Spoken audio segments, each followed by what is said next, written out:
Aruba Football Bond, junto com o FIFA, lança o projeto de TDS, que é Talent Development Scheme.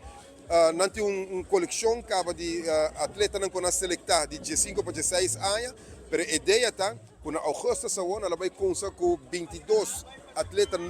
young de categoria 16 anos e o programa que está estratégico e maravilhoso. Nós suportamos Aruba Bank também, mas danke para o suporte e atleta assim nutrição que tem que comer, não tá queda aqui dentro, não tá treino aqui dentro, um gym aqui não tá ribofeld, não lo faz huiswerk aqui não, sei parte do programa, mas vou crescer não junto e assim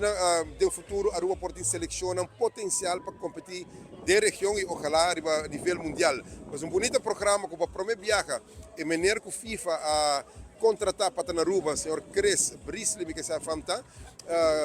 atrás aqui de outro, atrás na outro país sem ela funcionar. A questão que é maior não também tá aí training com o muito tempo come, que tem que comer para por sacar o máximo for de muita e é um bonito programa. Tempo nos dilante, ainda nos dilante lo vai wax aqui do nosso fruto não conosco desse já. Governo para atrás, a mim como ministro de deporte seguro a donar suporte no programa aqui no saco Aruba Bank outro patrocinador. Nós está contente com o qual nós para mirar. Na 2021 nós fazemos análise do qual nós chamamos futebol ecosystem na Aruba, com a situação de futebol na Aruba, dentro do sentido, evaluando os fatores que estão um rol e mirando com o FIFA no momento é o senhor Arsene Wenger, que está jefe de desarrollo de futebol globalmente, na introdução do programa TDS e Aruba bem a remarque, passar a sua ecosystem, Aruba bem a remarque para formar parte de TDS, programa começa a bom, aí a passar ela vai mais leu ainda, agora na introduzir a parte do que nós chamamos FIFA Talent Coach, no qual FIFA está mandando especialista para treinar talento para chegar a nível para internacional.